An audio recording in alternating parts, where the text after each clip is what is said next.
dia, igreja, e que a paz do Senhor seja com todos nós. Amém? Hoje, domingo 3 de janeiro de 2021, retornamos aos nossos estudos de escola dominical da Igreja Metodista em Vila Penteado, Sala dos Adultos. Pois é, ano 2021, terceiro dia, já está em marcha. Hoje, primeiro domingo do ano, estamos iniciando os estudos de uma nova revista da Escola Dominical, Viver com Fé e Sabedoria. Serão 23 estudos divididos em 3 unidades. Viver com Fé, 6 estudos, Viver com Sabedoria, 7 estudos e Ser Igreja com Fé e Sabedoria, contendo 10 estudos. Como podemos perceber, falaremos muito neste semestre sobre fé, sabedoria e como viver sendo igreja com fé e sabedoria. O estudo de hoje tem o título de Crer e Viver a Fé, cujo texto base recomendado é o capítulo 11 de Hebreus, onde ali se destaca nos primeiros versículos a natureza da fé e depois os exemplos de fé de homens e mulheres do Antigo Testamento. Bem, antes vamos entender um pouco sobre o contexto do livro de Hebreus. O livro de Hebreus é considerado pelos estudiosos como sendo uma espécie de um quinto evangelho.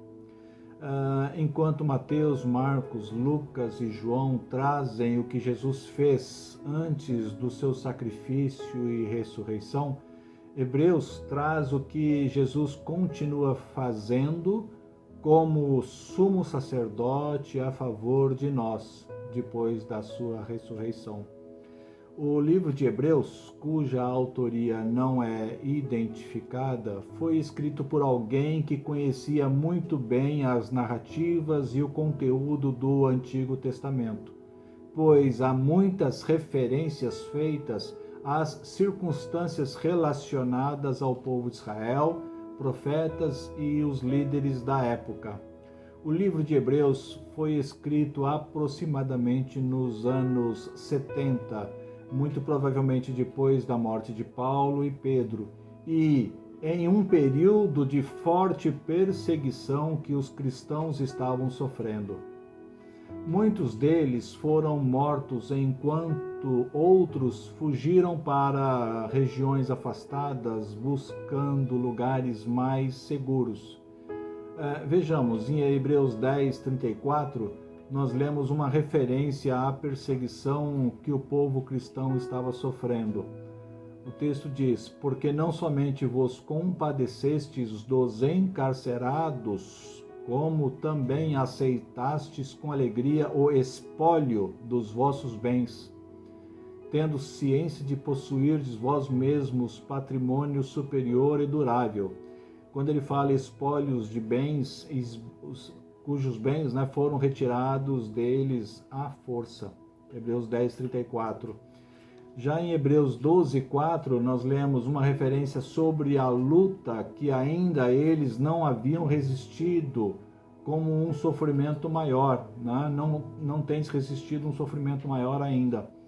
O texto diz: ora, na vossa luta contra o pecado, ainda não tendes resistido até ao sangue. É certo que muitos foram mortos e muitos ainda não haviam chegado a esta situação. O livro de Atos 18, capítulo 18, versículo 1 e 2, fala de um decreto onde os judeus foram forçados a sair de Roma, judeus sendo dispersos. O texto diz: depois disto, deixando Paulo Atenas, partiu para Corinto. Lá encontrou certo judeu chamado Áquila, natural do Ponto, recentemente chegado da Itália, com Priscila, sua mulher, em vista de ter Cláudio decretado que todos os judeus se retirassem de Roma. Em 1 Pedro 1, versículo 1, temos uma observação lá na carta de Pedro destinada aos eleitos, judeus e não judeus, que são forasteiros da dispersão na cidade do Ponto, Galácia, Capadócia, Ásia e Bitínia, lugares para os quais muitos se refugiaram por conta da perseguição. Pedro, apóstolo de Jesus Cristo, aos eleitos que são forasteiros da dispersão no Ponto, Galácia, Capadócia, Ásia e Bitínia. 1 Pedro 1:1. No entanto, podemos perceber que muitos também se esfriaram na fé, por não resistirem às perseguições. Nós vemos no capítulo 2 de Hebreus que o autor está alertando para o perigo da negligência. Hebreus 2, 1-3 diz: por esta razão importa que nos apeguemos com mais firmeza às verdades ouvidas, para que delas jamais nos desviemos. Como escaparemos nós se negligenciarmos tão grande salvação? O autor está chamando a atenção dos cristãos para manter-se firme na fé, mesmo diante da oposição. O autor está chamando a atenção para a importância do ministério de Jesus Cristo logo no início da carta, Hebreus 1, de 1-4. Havendo Deus outrora falado muitas vezes e de muitas maneiras aos pais pelos profetas, nestes últimos dias nos falou pelo Filho, a quem constituiu herdeiro de todas as coisas, pelo qual também fez o universo. Ele, que é o resplendor da glória e a expressão exata do seu ser, sustentando todas as coisas pela palavra do seu poder. Depois de ter feito a purificação dos pecados, assentou-se à direita da majestade nas alturas, tendo se tornado tão superior aos anjos, quanto herdou mais excelente nome do que eles. O autor destaca que Jesus Cristo está antes da história, durante a história, acima da história, que é ele, Jesus Cristo, o alvo da história, que ele é o agente que produz a purificação dos pecados cometidos pelos homens durante a história. Vemos que o autor realça a figura de Jesus Cristo como sendo superior à dos anjos e é o único que se coloca à destra de Deus. O livro de Hebreus nos mostra Cristo superior a Moisés, aos profetas, e como sendo o único sumo sacerdote pelo qual podemos receber a misericórdia e acharmos graça nele para socorro em ocasião oportuna. É o que diz Hebreus 4,16. Acheguemo-nos, portanto, confiadamente junto ao trono da graça, a fim de recebermos misericórdia e acharmos graça para socorro em ocasião oportuna. O autor de Hebreus, no capítulo 6, versículo 1, nos faz uma exortação para o progresso na fé. Por isso, pondo de parte os princípios elementares da doutrina de Cristo, deixemo-nos levar para o que é perfeito, não lançando de novo a base do arrependimento de obras mortas e da fé em Deus. Hebreus nos mostra ainda a superioridade de Cristo e da sua obra redentora, pelo fato de perceber que muitos, principalmente os judeus, estavam dando mais importância aos profetas e se apegando a rituais da velha aliança. O autor alerta para a importância do sacrifício de Cristo e a instituição da nova aliança e que, pela fé, os antigos pais creram e confiaram que um dia Deus cumpriria a sua promessa. O livro de Hebreus, capítulo 11, relata os exemplos dos primeiros heróis na fé, pois creram na esperança e se mantiveram firmes nas promessas de Deus. O livro de Hebreus é uma carta para encorajar os cristãos a permanecerem firmes, apesar das perseguições, e se manterem fiéis na caminhada que iniciaram para uma nova vida e uma vida eterna.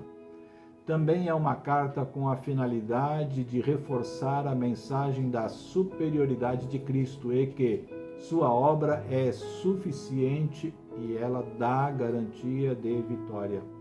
Hebreus 13, versículos 7 e 8 diz: Lembrai-vos dos vossos guias, os quais vos pregaram a palavra de Deus, e, considerando atentamente o fim da sua vida, imitai a fé que tiveram. Jesus Cristo ontem e hoje é o mesmo e o será para sempre. O estudo realça o entendimento da fé como sendo de certeza e convicção. Certeza no sentido de estar seguro nas promessas de Deus, daquilo que se espera, com confiança da sua realização. E convicção no sentido de que o crente deve ter uma atitude firme de esperar e agir no sentido de viver pela fé as promessas que acontecerão ainda.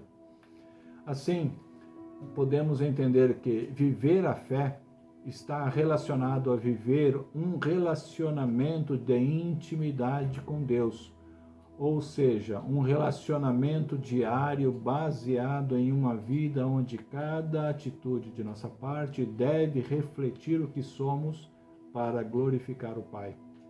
Fomos criados à imagem e semelhança de Deus e, portanto, o nosso andar, o nosso viver deve refletir esta imagem através de cada atitude, cada pensamento, cada palavra, em cada minuto, em cada segundo das nossas vidas. Devemos imitar a Cristo e buscar por meio da sua palavra o entendimento e a graça para vivermos uma vida que honre o nome de Cristo. É pela fé, crendo nas promessas de Deus, que o nome de Jesus será exaltado. É pela fé que caminharemos em direção à glória que Deus preparou para cada um de nós. Para nós que devemos viver com fé, o autor de Hebreus nos recomenda, lá em Hebreus capítulo 13, versículo 15. Por meio de Jesus, pois, ofereçamos a Deus sempre sacrifício de louvor, que é o fruto de lábios que confessam o seu nome. Amém? Vamos orar? Bendito Deus e Pai, nós te agradecemos pela vida que nos dá e pelas bênçãos que temos recebido. Te somos gratos, pois reconhecemos que de nós nada há que possa ser bom diante de Ti. Só podemos reconhecer nossa fragilidade e, com humildade, nos rendermos aos Teus pés, oferecendo a nossa vida. Reconhecemos o sacrifício de Jesus por cada um de nós e queremos que, pela sua graça, nos ajude a viver pela fé, crendo que todas as suas promessas que estão por se cumprir, de fato se cumprirão. Cremos que a esperança que o Senhor nos dá é fiel e podemos descansar nas tuas palavras. Obrigado por este estudo. Abençoe o dia de hoje, em nome de Jesus Cristo. Amém. Amém. Fique com Deus e até a próxima aula.